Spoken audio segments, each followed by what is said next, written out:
আসসালামু আলাইকুম প্রিয় দর্শক, কেমন আছেন আপনারা? আশা করি ভালো আছেন। আমি ফরহাদউদ্দিন আহমেদ বিয়া, advocate, appellate division, supreme court of Bangladesh. আজকে আপনাদের সামনে একটি অত্যন্ত গুরুত্বপূর্ণ বিষয় নিয়ে আলোচনা করার জন্য হাজির হয়েছে। আশা করি সাথে থাকবেন। দেওয়ানি মোকদ্দমায় বাগ বাটোয়ারা একটি অত্যন্ত গুরুত্বপূর্ণ বিষয়। বাগ বাটোয়ারা মামলা করতে হলে কী কী বিষয় জানতে হবে সে বিষয় নিয়ে আজকে আলোচনা করব। প্রথমে আর্জি লেখার কথা যদি বলি, সিভিল মামলার মধ্যে সম্ভবত আসলে পার্টিশন শুটের বেশ জটিল। অনেক সময় ডিক্লারেশন সহ আপনার পার্টিশন চাইতে হয়, সেই ক্ষেত্রে জটিল হয়ে যায়। বিএস খতিয়ানে নাম না ওঠা এবং পার্টিশনে দুই প্রকারের প্রতিকারের জন্য এই ধরনের মোকদ্দমা করতে হয়, এটা আমরা জানি। মৌরসি বা খরিদার সম্পত্তি সহ শরিকের সাথে এজমালিতে থাকলে পার্টিশন মোকদ্দমা করতে হয়। বাদী দখলে না থাকলে অ্যাডভোলোরাম কোর্ট ফিস দাখিল করতে হয়। অনেকগুলো বিষয় আছে এর মাঝে। প্রিয় দর্শক, ধাপে ধাপে সবগুলো আজকে আলোচনা করার চেষ্টা করবো, আশা করি সাথেই থাকবেন। ব্যবসায় যদি আয় ব্যয়ের বন্টন প্রার্থনা করি আমরা অনেক সময় কোর্টে, সেক্ষেত্রেও কিন্তু অ্যাডভোলোরাম কোর্ট ফি দিতে হয়।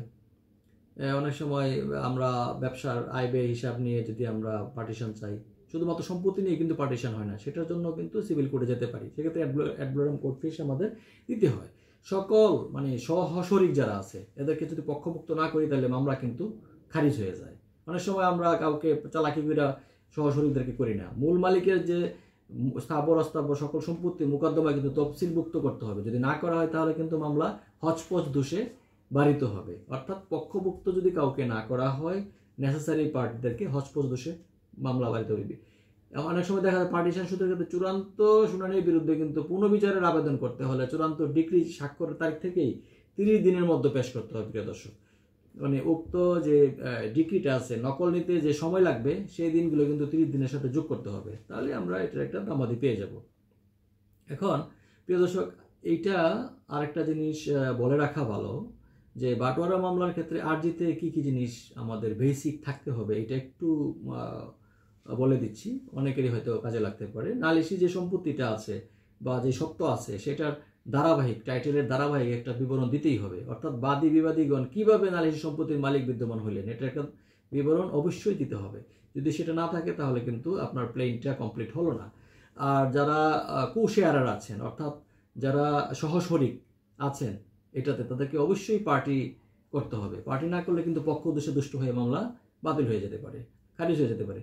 যিনি বা যারা এই মামলার বাদী তার কতটুকু সম্পত্তির প্রাপক তার হিসাব বর্ণনা থাকতে হবে, সে কতটুকু পাবে এটাও কিন্তু আর্জিতে থাকতে হবে। ব্যয়িক আর্জি করলে হবে না। এবং বাদী কিভাবে কখন বিবাদের নিকট পার্টিশন চাইছেন এবং ওনারা যে দেয় নাই, কখন অস্বীকার করছে, দিতে চাচ্ছে না, আপোষ বন্টননামা, সেটাও উল্লেখ থাকতে হবে। মূল মালিক বা যারা কো-শেয়ারার আছেন কোনো সম্পত্তি যদি বিক্রয় করে থাকে তার বিবরণ এবং কারা কারা খরিদ্দার, অর্থাৎ কেউ যদি ক্রয় করে থাকে তাদেরকে কিন্তু মোকাবেলা বিবাদী করতে হবে। এটা খুব গুরুত্বপূর্ণ, অনেকে সেটা ভুলে যান। মূল সম্পত্তি যেটা, এটার পরিমাণ যদি 100 বিঘা বা তার ঊর্ধ্বে হয় তাহলে কিন্তু বাংলাদেশ সরকারকে পক্ষভুক্ত করতে হবে, অর্থাৎ গভর্নমেন্টকে পার্টি করতে হবে। সরকারের যে জমির সামিলে কারো জমি যদি থাকে, অর্থাৎ যদি সরকার এবং জনগণের সাথে যদি মিলেমিশে কোনো সম্পত্তি থাকে তাহলে সরকারকে আবার কো-শেয়ারার হিসাবে গণ্য করতে হবে, করে সরকারকে বিবাদী করে পার্টিশন শুট করতে হবে। এগুলো কিন্তু খুব গুরুত্বপূর্ণ এবং এগুলো আর্জিতে থাকতে হবে।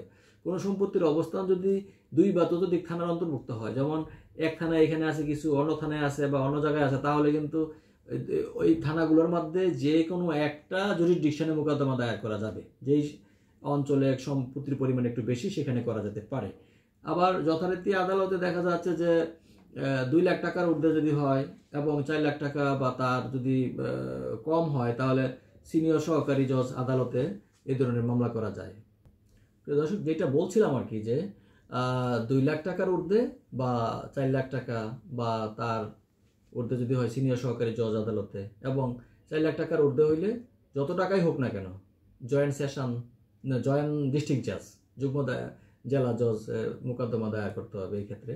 আরেকটা জিনিস এখানে বলে রাখা ভালো যে আর্জিতে যদি যথারীতি অন্যান্য আনুষাঙ্গিক কোনো বিষয় থাকে সেগুলো কিন্তু উল্লেখ করতে পারেন। এগুলো হলো বেসিক জিনিসগুলো, এগুলো বাদ দেওয়াই যাবে না, তাহলে আর্জি খারিজ হয়ে যেতে পারে বা পরবর্তীতে আর্জি সংশোধনের প্রয়োজন হতে পারে।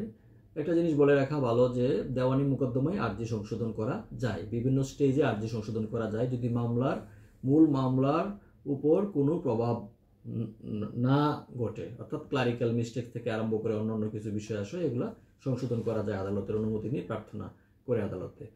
কোন আইনে এই বাটোয়ারা মামলা করতে হবে? তো পার্টিশন অ্যাক্ট আছে 1893, এর 4 ধারা অনুযায়ী আমাদেরকে এই মামলা দায়ের করতে হয়, এটা আমরা অনেকেই জানি। এর তামাদি মেয়াদ কতটুকু হতে পারে এটাও আমাদের একটু জেনে রাখা দরকার, লিমিটেশন কতটুকু। আসলে স্থাবর সম্পত্তি যদি আমরা পার্টিশন করতে চাই, পার্টিশন শুট করতে চাই, তাহলে এর কোনো তামাদির মেয়াদ নেই অ্যাকচুয়ালি। আর দখলে যদি না থাকে এবং তা যদি কোনো স্ট্রেঞ্জার বা আগন্তুকের দখলে থাকে, তাহলে কিন্তু 12 বছরের মধ্যে এই পার্টিশন শুট আদালতে ফাইল করতে হবে, এটা একটা বিধান রয়েছে। আর যদি অর্থ বন্টন সংক্রান্ত যদি কোনো মোকদ্দমা হয়, তাহলে প্রাপ্ত হবার 3 বছরের মধ্যেই মোকদ্দমা আনয়ন করতে হবে। অর্থাৎ প্রাপ্ত হওয়া বলতে কি, আপনি অর্থ কারো কাছে পাবেন বা কারো কাছে পাওনাদার হয়ে গিয়েছেন, বন্টন হচ্ছে না, তাহলে এর 3 বছরের মধ্যেই আপনাকে এই ফাইল করতে হবে মামলা। আর প্রাথমিক ডিক্রি হওয়ার 3 বছরের মধ্যে কার্যকর করতে হবে, এটা আরেকটা বিষয়। ডিক্রি হয়ে গেল কিন্তু আপনি কোনো কার্যকর করলেন না, এক্সিকিউশন কেস করলেন না বা কার্যকর হলো না, তাহলে প্রাথমিক ডিগ্রি হওয়ার 3 বছরের মধ্যে আপনাকে অবশ্যই ডিগ্রি কার্যকর করার জন্য মামলা করতে হবে। এখন কোর্ট ফি এর একটা বিষয় থাকতে পারে প্রিয় দর্শক, যে কত টাকা কোর্ট ফি লাগবে কি, এটা একটা আনুষঙ্গিক বিষয়। কোর্ট ফি আইনের বিধান মতে আমরা জানি যে পার্টিশন শুটের জন্য 200 টাকার ঠিকা কোর্ট ফি দাখিল করতে হয়, এটা ভেরি সিম্পল ম্যাটার। দখলে যদি না থাকে তাহলে অ্যাড ভ্যালোরাম কোর্ট ফি দিতে হবে। এখন আপনার পজিশনে নেই কোনো কিছু, তাহলে অ্যাড ভ্যালোরাম কোর্ট ফি দিয়ে ফাইল করতে হয়। অ্যাড ভ্যালোরাম কোর্ট ফি কত? অনেক টাকা, সেটা 200-400 না, এটা এখন প্রায় 40-এর উপরে। কোনো বিবাদে যদি এমনিতেই মামলা মনে করেন যে কোনো দখলের বিষয় নেই, তাহলে 200 টাকা দিয়ে হয়ে যায়। আপিল এখন করা যায় কোথায় এই সংক্রান্ত বিষয়ে? এই বাটোয়ারা মামলা ডিক্রি বা রায়ের এগেনস্টে আপিল কোথায় করা যায়? যে কোনো ডিক্রি বা আদেশ যেটা হয়, এটা তার বিরুদ্ধে কিন্তু 30 দিনের মধ্যে তামাদি আইনের 152 ধারা অনুসারে, প্রিয় দর্শক, আমরা জানি যে জেলা জজ আদালতে আপিল দায়ের করতে হবে। আর হাইকোর্টে কিন্তু আপিল দায়ের করতে হয় 90 দিনের মধ্যে। তামাদি আইনের 156 ধারা এটা কিন্তু সুস্পষ্ট বলা আছে, অর্থাৎ লিমিটেশন অ্যাক্টের section 156 so far as I remember, ওখানে সুস্পষ্টভাবে এটা বলা আছে। এখন রিভিশন আবার কখন করা যাবে বা কি, এটার ক্ষেত্রে কি তামাদি, সেটার একটা বিষয় আছে। রিভিশনের জন্য আমরা জানি যে প্রিয় দর্শক কোনো সুনির্দিষ্ট সময়সীমা নেই, তবে আপিলের জন্য যে সময় এক্ষেত্রে অনুসরণ করা যেতে পারে, আপিলের জন্য যেটা আছে সেটা অনুসরণ করা যেতে পারে, এটা একটা কাস্টম হয়ে গেছে।